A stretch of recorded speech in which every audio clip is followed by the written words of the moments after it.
My name's Denise. Denise, is it true that you can actually tell what kind of personality I have by the kind of body language that I use? Well, yes, but within limits, because I'm not God. Denise, is body language a language such as a spoken language where it can be used subconsciously or to convey a message, or how is it used? And well, an ordinary language is not subconscious. I think you know that. Yes, there are two types of body language. One is the part that you can actually control to impress people, and the other part is that you can't control. For instance, when your heart really goes crazy before the cameras start. Yes, and it's the type that you can't control that becomes very interesting. Denise, speaking about body language being subconscious, yes. Some people are just not confident and they're not motivated and all the rest. But if you go to look for a job in an interview, you have to project that. Yes. Can you fake it? Well, I think there are two important things here, that when you apply for jobs, even if it's a holiday job, you can be sure that an employer will expect you to behave a certain way with your body language, and you will be judged like that. So there are some people who are so skilled, but they just lack the confidence to project the right kind of body language. Then it's important that they do conform and that they do certain things with their bodies. For instance, they must sit up straight. The second thing is, I wouldn't sit right on top of the boss the way Another thing I would not do is lean on the boss, while you're asking him questions.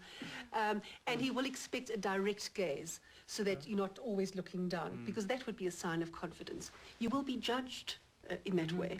Now, you mentioned projecting your body language subconsciously. Yes. Can we pick it up subconsciously just like we would a normal language such as English and Afrikaans? Well, yes, because there's this constant interaction. It's almost like a flow of water between you. Haven't you been with somebody when you say, gee, I feel this person's not telling me the truth? That's what you're talking about. Is it true that sometimes when people lie, they fiddle with their ear or something like that? If you touch your ear, you may be lying at the time, but it actually means that you've touched your ear. Couldn't reading someone's body language be sort of like judging a book by its cover? If you see someone and maybe it is subconscious and maybe they're not doing it deliberately, and you already get sort of a negative impression of that person just from their body language, whereas it might just be fake or false or whatever. I think the danger is the pop psychology books that are available on some supermarket shelves, in that we misread body language and we misuse it in the communication form. You can read a cover by its book and it's wrong. I think it's a value judgment. And I think there are elements of ethics here and morals in that you don't go around just reading people. I think I'm more concerned with how you project. And as long as you walk firmly, have a direct gaze and behave in a certain way, I think that's more important than actually reading. Don't you? Denise? Denise, when you, in socializing, when you want to meet people your own age, do you think they also look at body language? And if so, what do they look at? Well, it depends on what books they've read, and then how you don't know that. You must assume that the average person today is so interested in the subject that they will have read it in some magazine or some book. So if somebody does judge you, I usually say what Winston Churchill says: I do not agree with what you say, but I will defend unto death your right to say it. Denise, with speaking about... That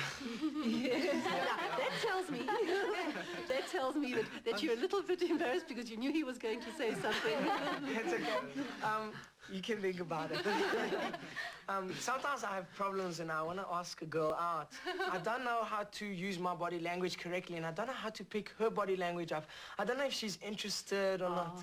Okay, first of all, you must create a very intimate sort of environment, because if you're very far away from her, let's imagine that I'm a boy and you're a girl.